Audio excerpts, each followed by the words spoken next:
Selamat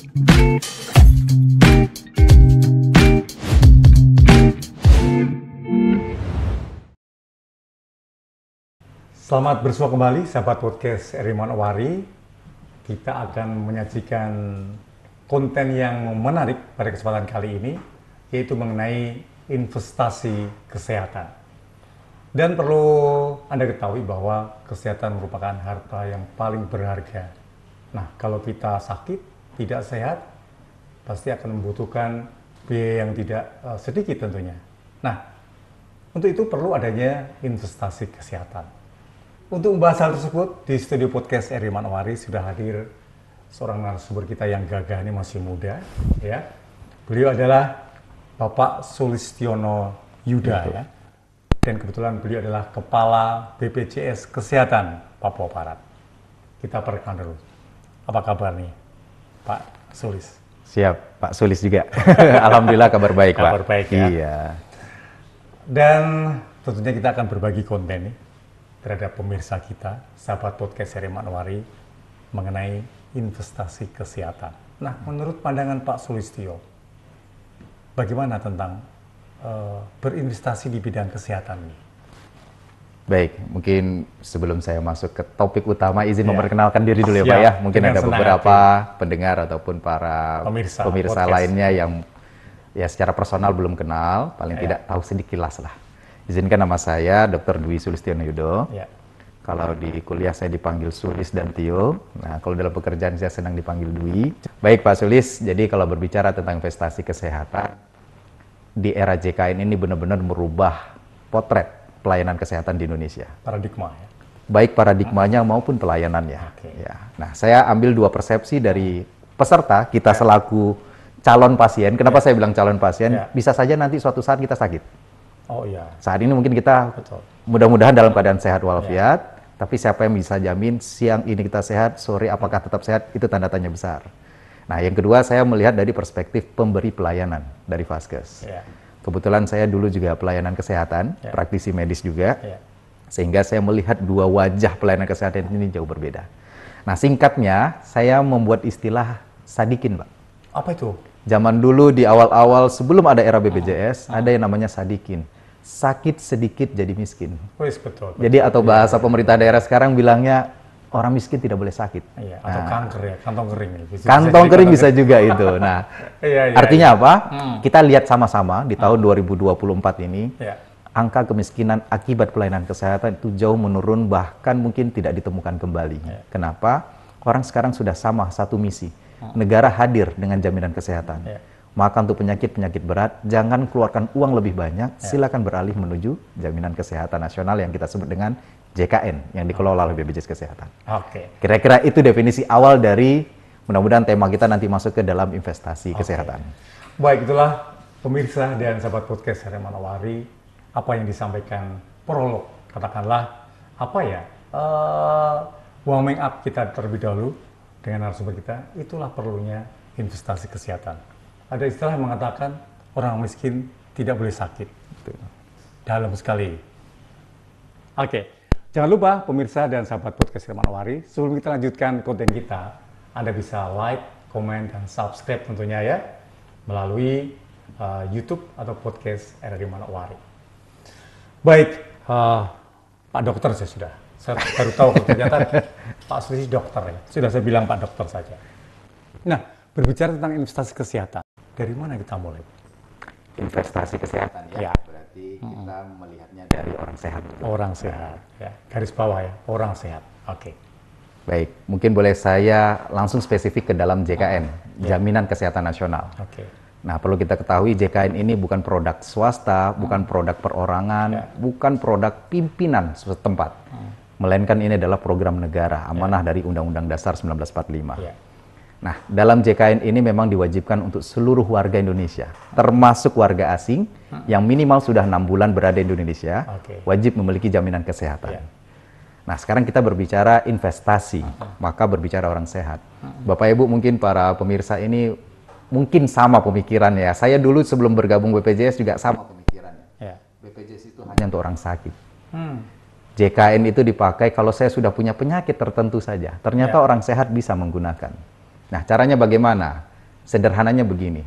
Orang sehat, contoh Pak Sulis dan saya, kita sama-sama dalam keadaan yang sehat dan baik. Tapi pertanyaannya secara parameter objektifnya, apa yang mengukur kita dalam keadaan baik dan sehat?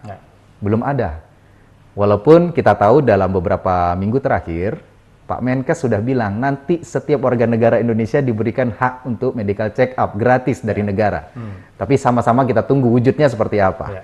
Nah, sebelum itu terjadi atau dilaksanakan, BPJS Kesehatan sudah mulai ini jauh-jauh tahun sebelumnya yang kita sebut dengan screening riwayat kesehatan atau kita singkat SRK. Bapak Ibu bagaimana caranya? Sederhana. Boleh pakai ponsel, nanti aplikasi mobile JKN. Boleh juga membuka website. Bapak Ibu tinggal mengisi beberapa pertanyaan, ya mungkin itemnya kurang lebih 40-an ya. Tapi pertanyaannya ya tidak saja. Nah, di situ nanti ada conclusion. Menyimpulkan saya dalam resiko apa. Resikonya dibagi 3. Resiko rendah, sedang, dan tinggi. Kalau resiko rendah artinya kita dalam keadaan yang baik dan sehat. Tapi kalau resiko sedang dan tinggi, mohon diingat ini resiko, berarti potensi penyakit, belum tentu ada penyakit. Nah, silakan Bapak Ibu konsultasi ke Vaskes terdekat. Nah, bayangkan kalau semua rakyat Indonesia yang usianya 15 tahun ke atas melakukan hal yang sama, saya yakin tidak ada itu penyakit yang terlambat ditangani. Karena semuanya sudah tahu status kesehatan. Itulah tadi kenapa orientasi kita adalah orang sehat. Kalau orang sakit, jangan lagi kita fokusnya di preventif promotif. Orang sakit, kuratifnya, pengobatannya. Jadi kalau berbicara orang sehat, itu dulu Pak. Produk yang sudah kita keluarkan.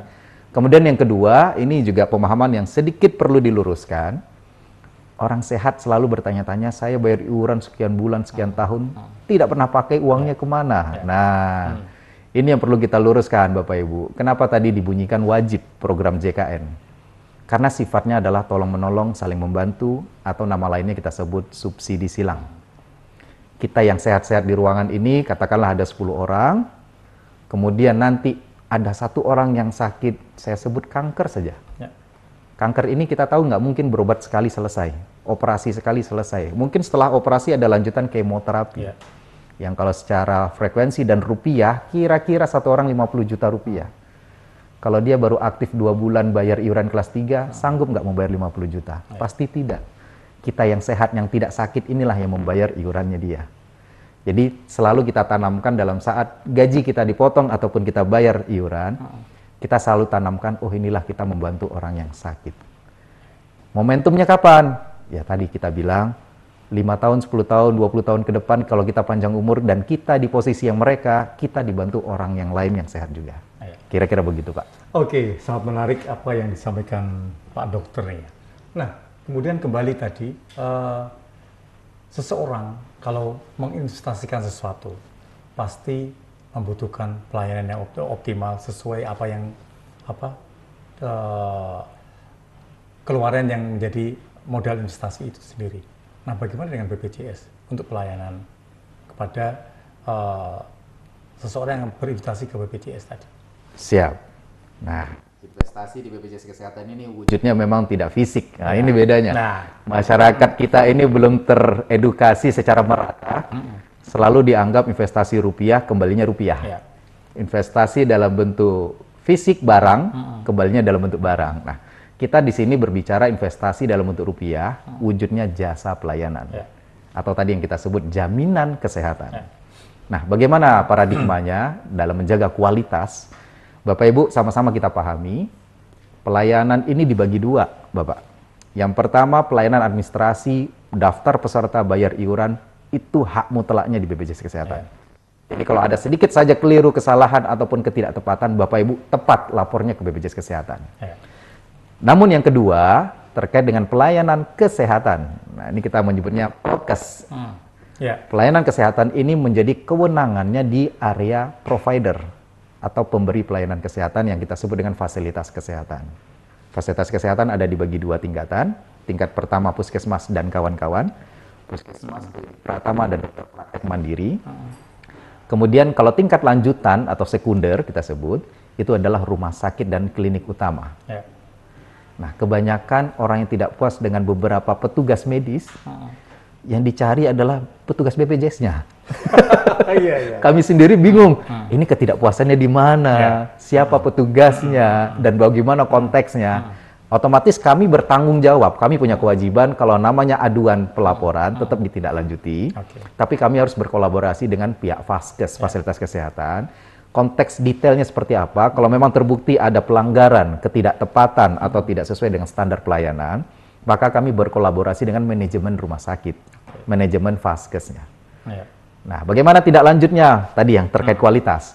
Kita sama-sama, manajemen maupun BPJS Kesehatan bersama-sama, misi dan visinya menjaga kualitas, maka hal-hal yang negatif tadi wajib kita tindak lanjuti dan diselesaikan.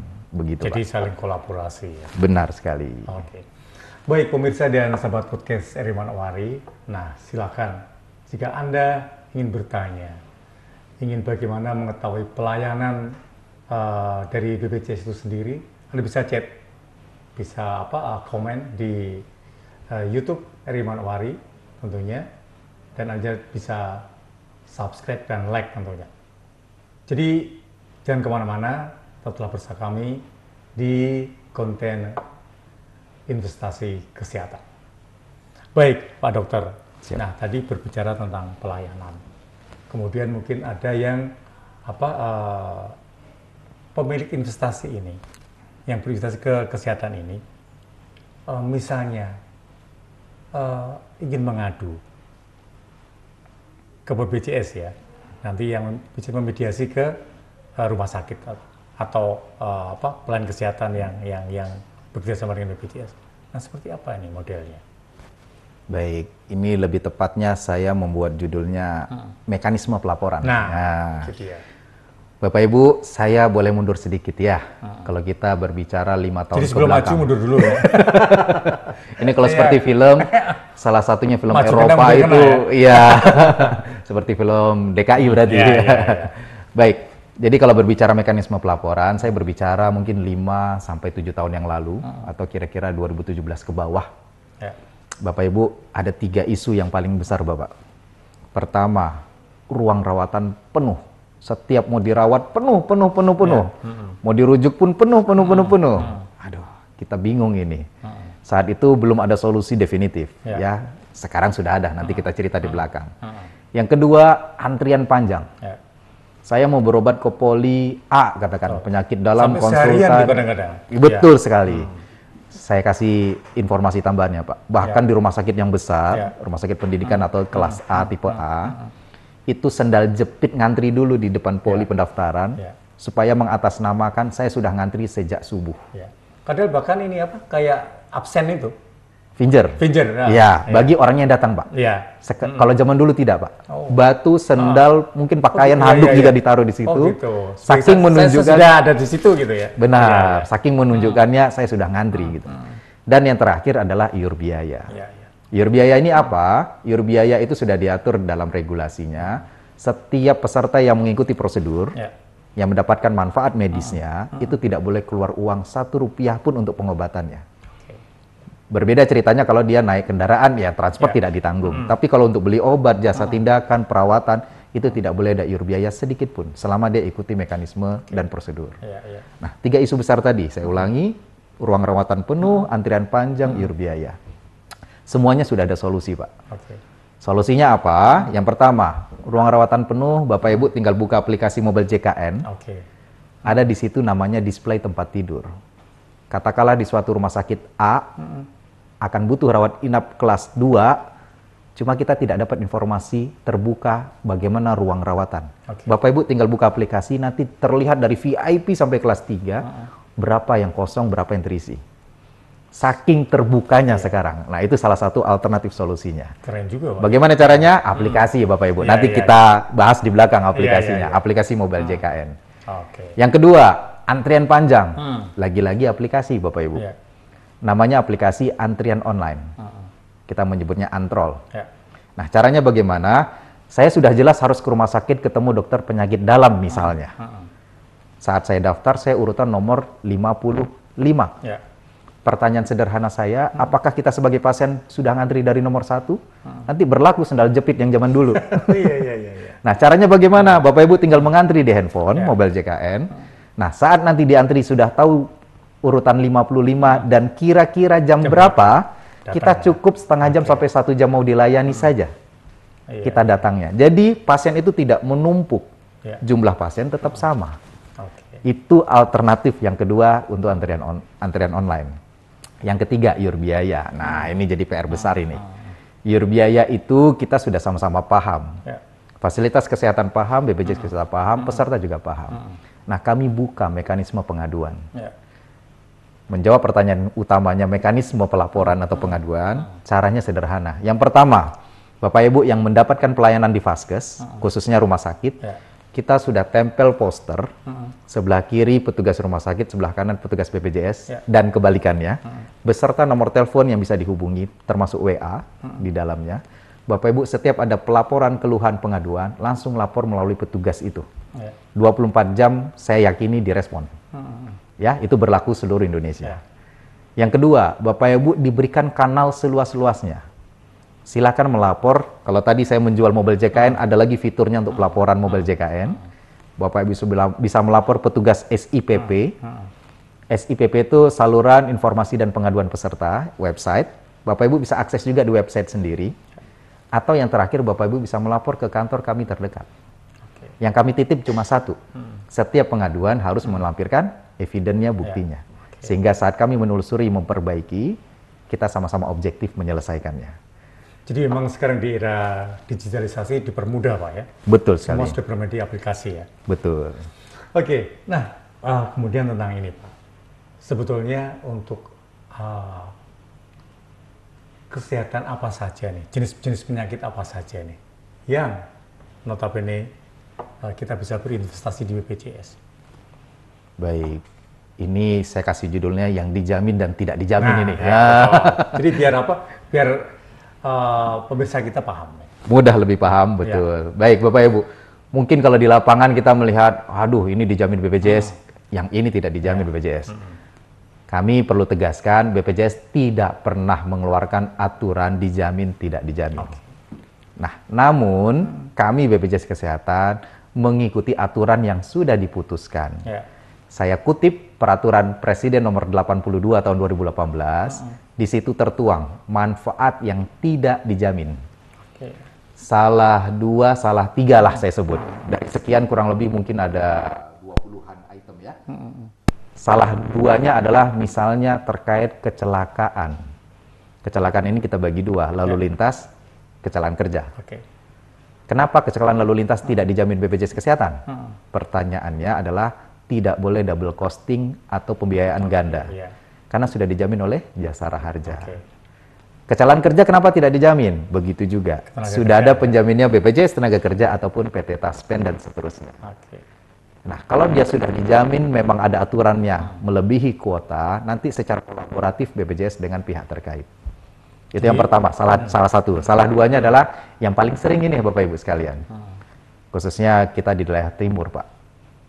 Mungkin Pak Sulis sudah sangat paham, familiar, kalau di jalanan itu ada yang terdampak dari miras atau alkoholik.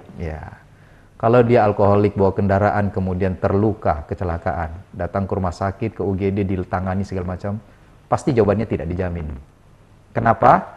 Pak Presiden melalui Perpres sudah bilang, penyakit akibat alkohol dan obat-obatan terlarang tidak dijamin dalam jaminan kesehatan nasional.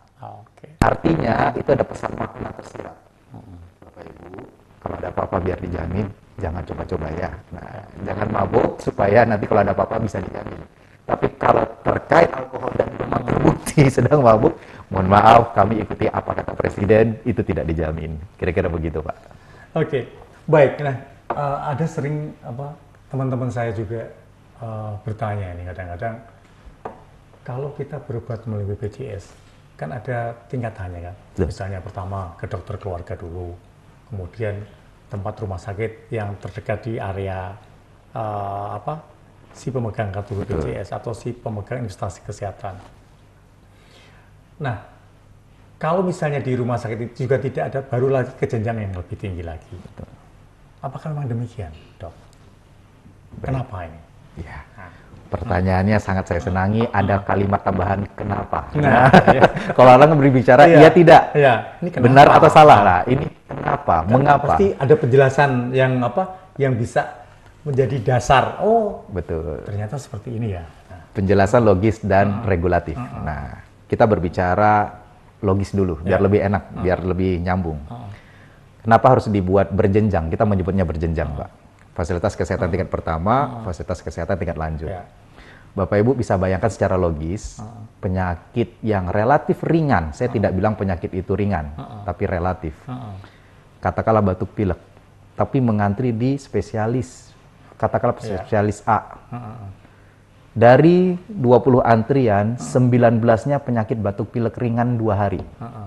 Sedangkan 1 orang yang penyakit berat. Sayangnya yang penyakit berat ini urutannya terakhir, Pak. Kira-kira kita sebagai pasien dan keluarga ikhlas nggak penyakit berat ini terakhir dilayani? Karena sakit ringannya numpuk di depan. Yang kedua, kenapa ada fasilitas kesehatan tingkat pertama? Ini logis lagi, secara logis lagi. Fasilitas kesehatan tingkat pertama itu dibayar secara kapitasi. Dibayar setiap bulan. Sakit tidak sakit, kami pasti bayar. Nah, tujuan dari FKTP ini adalah memastikan bahwa promotif preventif berjalan. Jadi kalau ada yang kurang-kurang sehat atau sakit ringan, itulah kenapa diwajibkan berobat dulu di FKTP, supaya tidak terjadi penumpukan di rumah sakit. Nah, itu sekaligus menjawab kenapa rumah sakitnya berjenjang. Bayangkan Bapak Ibu, kita mengenal ada dokter spesialis itu ada 2 kategori ya, spesialis dan subspesialis atau konsultan. Nah, kalau semuanya numpuk di dokter konsultan, nanti kasihan dokter spesialisnya kosong, Pak. Tidak punya pasien. Atau kebalikannya, ternyata yang konsultan ini malah menangani yang tidak sesuai keilmuannya yang ringan-ringan. Contoh, katakan penyakit DM, tapi langsung ke bedah vaskular. Padahal penyakitnya dia tidak perlu bedah vaskular. Nah, itu kan kurang tepat juga. Lagi-lagi nanti kembali isu lama. Numpuk lagi pasien, kesannya begitu. Yang kedua, secara regulatif. Kalau bicara regulatif, saya kutip saja peraturannya, itu ada di Peraturan Menteri Kesehatan nomor 1 tahun 2012 mengenai mekanisme rujukan berjenjang. Atau sederhananya secara teoritis kita melihatnya piramida segitiga. Pelayanan tingkat pertama itu ada di bawah. Berarti orangnya makin banyak yang dilayani. Semakin naik ke atas, semakin sedikit jumlahnya. Karena kasusnya sudah semakin kompleks, semakin berat.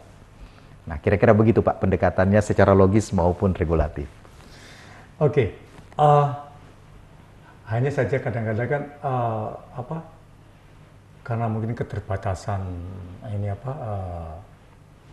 biaya atau apakah memang ada persyaratan, misalnya kita sudah merasa ini menurut perasaan si pemegang investasi ini, kayaknya saya sudah berat ini, tapi kenapa di saat konsultasi di tingkat awal kok tidak langsung ke misalnya dirujuk ke yang tahap kedua dulu, tidak langsung ke spesialis khusus misalnya.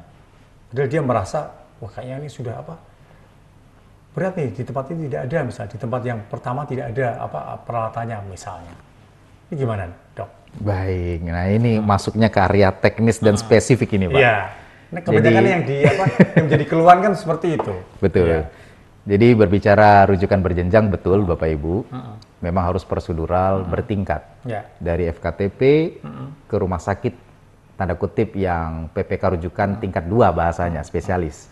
Nah, kalau memang tidak mampu juga dengan segala keterbatasan dokter, alat, dan sebagainya, atau secara keilmuannya, dirujuklah ke PPK 3. Fasilitas kesehatan rujukan tingkat 3 atau subspesialis. Nah, pertanyaan boleh tidak dari FKTP langsung ke subspesialis? Nah, kita balik lagi yang definisi di awal, nanti terjadi penumpukan yang tidak merata. Jadi memang saat merujuk ke tingkat lebih tinggi itu, kenapa harus dinilai oleh dokter yang terkait? Karena beliau-beliaulah yang tahu ilmunya. Jangan sampai kita yang di FKTP, katakanlah dokter umum, dokter gigi, atau bahkan perawatnya nih yang langsung merujuk. Langsung rujuk ke dokter yang lebih subspesialis atau konsultan. Saya khawatirnya tadi kembali terjadi penumpukan. Nah, Bapak Ibu tidak usah khawatir, ini ada solusinya. Kalau dia sudah pertama kali pernah prosedural, dari FKTP ke dokter spesialis, ke dokter subspesialis, namun nanti secara historikal di aplikasi kita, dia perlu kontrol lagi ke konsultan, dia tidak perlu lagi berjenjang. Jadi langsung? Dia bisa langsung ke sana dengan catatan harus ada record di aplikasi. Jadi rumah sakit sudah pakai aplikasi namanya Vclaim, di FKTP namanya Pcare, itu sudah saling terbaca. Dengan syarat kurang lebih ini logiknya adalah 3 bulan terakhir ada riwayat. Nah kemudian dok, apakah ada batasan nih?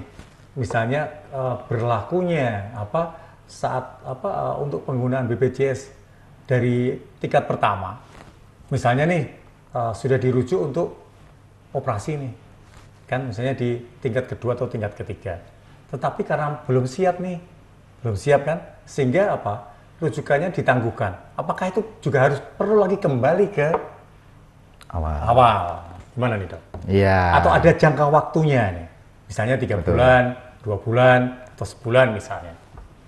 Baik, ini jawabannya sudah dijawab oleh Bapak Sulis.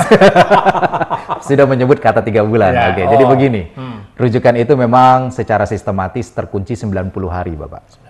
Ya, kurang lebih 3 bulan lah gitu ya. 3 bulan sejak dikeluarkan Bapak Ibu, bukan 3 bulan sejak saya pakai. Ya, beda.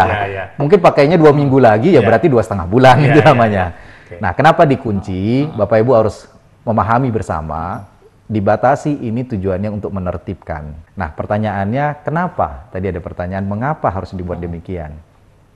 Yang pertama ada namanya mekanisme rujukan yang tadi kita jelaskan Peraturan Menteri Kesehatan Nomor 1 2012. Bagaimana mekanisme rujukan berjenjang. Yang kedua, tadi kita bahas adalah mengenai antrian. Panjang atau penuhnya antrian itu. Nah, kita membayangkan kalau antrian ini tidak diatur secara administrasi tertib, semua pasien serba dirujuk, terjadi penumpukan lagi kembali ke masa lalu.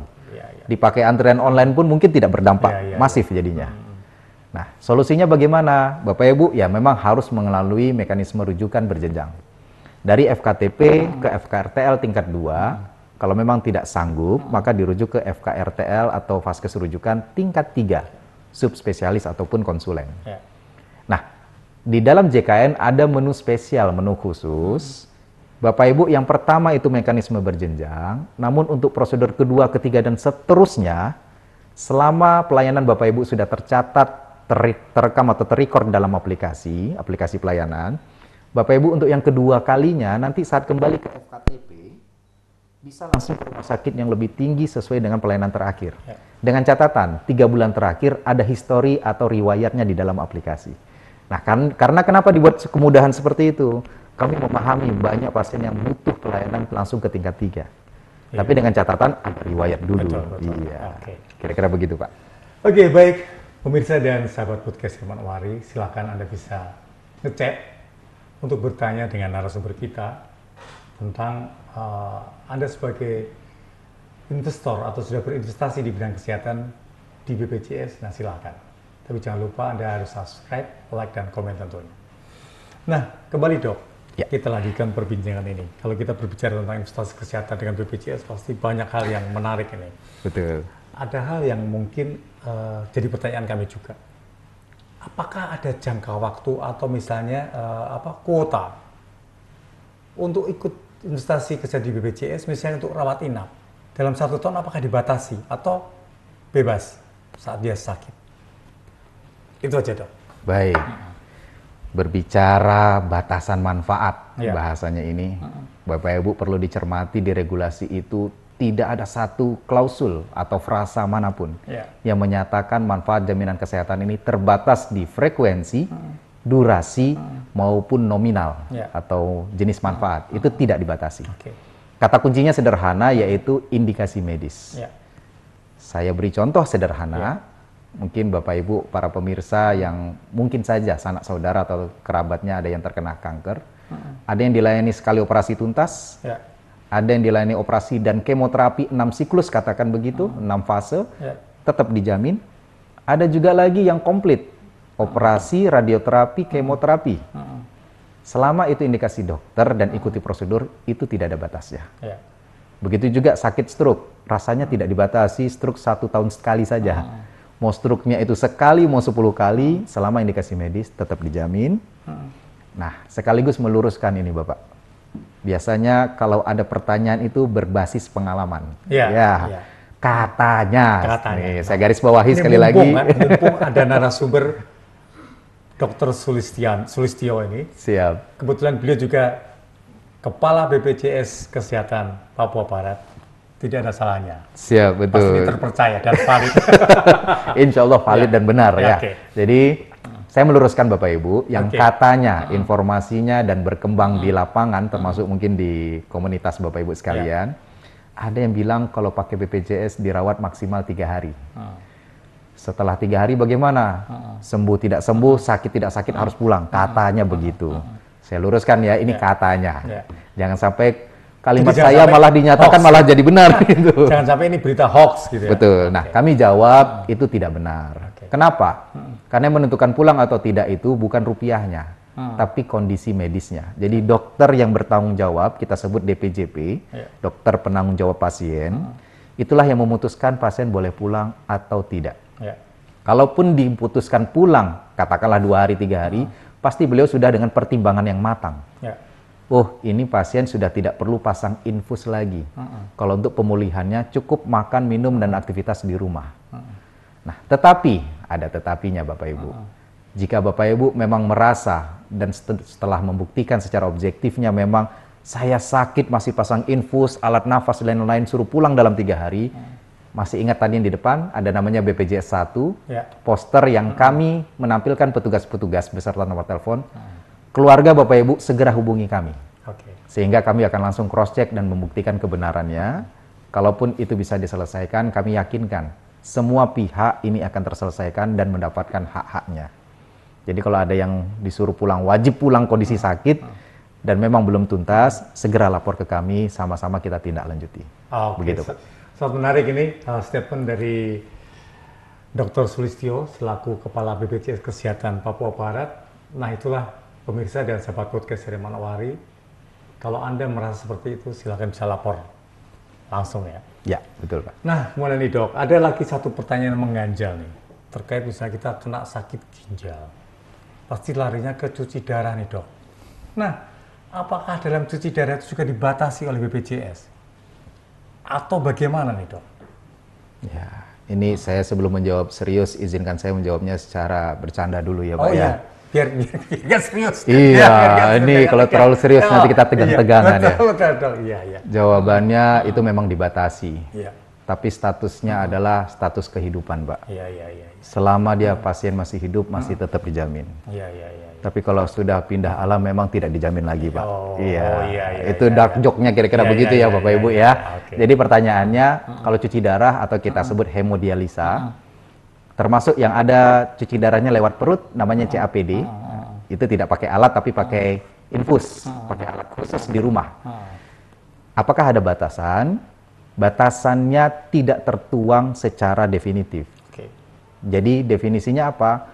Mau itu cuci darahnya 8 kali dalam sebulan, katakanlah 4 kali dalam sebulan, atau jangka waktunya kira-kira setahun ataupun 5 tahun bahkan 10 tahun, selama pasiennya ada indikasi medis dan ikuti prosedur, tetap dijamin, Pak.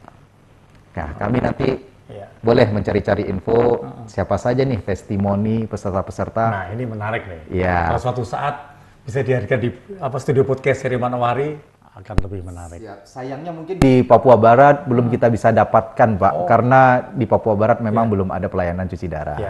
Tapi informasinya di tahun mendatang, beberapa rumah sakit sudah mempersiapkan alat dan segala sesuatu. Mudah-mudahan berjalan lancar dan itu nanti bisa pelayanan cuci darah di Papua Barat. Ya, harapan ke depan begitu. Nah, ini semakin menarik. Nah, selain apa yang menjadi diskusi kita kali ini, mungkin ada hal yang perlu disampaikan oleh dokter kepada pemirsa dan sahabat podcast seri Manowari terkait investasi kesehatan bersama BPJS. Siap. Baik, terima kasih. Mudah-mudahan ini bisa mengkonklusi ya semua yang sudah kita diskusikan.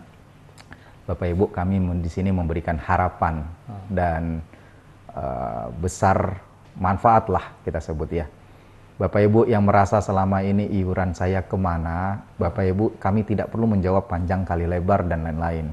Jadi luas ya? Bapak Ibu, tambah kali tinggi jadi volume Pak. Iya. Jadi Bapak Ibu silakan datang ke rumah sakit, bertanya langsung kepada pasien. Kira-kira kalau pasien ini tidak dibantu JKN, bisa tidak membiayai dirinya sendiri? Itu saja jawaban kami untuk Bapak Ibu yang bertanya kemana iuran kami. Yang kedua, Bapak Ibu tolong sama-sama kita pahami, jika tidak ada yang paham bisa bertanya, jika ada yang kurang jelas bisa bertanya, jika ada pengaduan bisa segera dilapor. Nah, kami titip adalah begini, hak dan kewajiban sudah diatur. Mari kita sama-sama jalankan mana kewajiban kita dan mana hak yang bisa kita dapatkan. Mengenai prosedur pelayanan, mengenai manfaat medis dan lain-lain sebagainya, Bapak Ibu tidak usah khawatir. Tadi sudah kita jelaskan panjang bahwa sekarang itu paradigmanya bukan lagi orang hanya sakit yang pakai BPJS Kesehatan atau JKN. Sehat pun bisa menggunakan. Ya, caranya bagaimana? Itu tadi. Saya yakin tidak semua orang ini langsung poinnya dapat. Mungkin butuh bertanya lagi atau membuktikan secara langsung, nanti silakan bertanya ke kami secara langsung. Dan yang terakhir, program ini berlandaskan adalah program gotong royong, subsidi silang. Jadi sama-sama kita ke depannya, kami berharap ini program JKN dan organisasi otomatis tentunya, ini bisa sustain menuju ke masa mendatang atau bertahun-tahun kemudian. Kenapa? Sederhananya adalah kalau memang program ini dirasa kurang baik atau kurang memuaskan, mari sama-sama kita curahkan pikiran dan tenaga kita untuk memperbaikinya. Tapi kalau dianggap fasilitas ataupun manfaat ini tidak terpakai nantinya, kami hanya membayangkan kasihan mereka-mereka yang sudah familiar, yang sudah terbantu dengan program JKN. Kemana nanti mereka akan mengandalkan pengobatannya. Nah, mungkin di situ saja sebagai harapan kami bersama. Sekali lagi, program JKN yang dikelola oleh BPJS Kesehatan bukan program yang sempurna. Kami terus berkembang dan berinovasi untuk memperbaiki hal-hal yang dirasa masukan-masukannya kurang baik hingga saat ini. Demikian, Pak. Oke, baik Dr. Sulistyo, terima kasih sudah memberikan pencerahan dan juga menjawab dari apa yang sudah kami sampaikan. Semoga perbincangan kita, konten kita ini bermanfaat bagi kita semua, khususnya yang berinvestasi di bidang kesehatan. Sekali lagi terima kasih. Terima kasih kembali ini Pak Sulis. Sukses untuk kinerja BPJS Papua Barat, BPJS Kesehatan, dan tentunya siap melayani masyarakat Papua Barat. Siap, terima kasih Pak Sulis. Baik, pemirsa dan sahabat podcast Herman Wari, demikian tadi perbincangan kita mengenai investasi kesehatan. Dan sekali lagi jangan lupa Anda bisa like, subscribe, dan komen, dan juga bisa chat, nanti akan dijawab oleh narasumber kita terkait dengan investasi kesehatan pelayanan BPJS. Saya Sulistyo, kita bersua kembali di konten berikutnya. Terima kasih, sampai jumpa.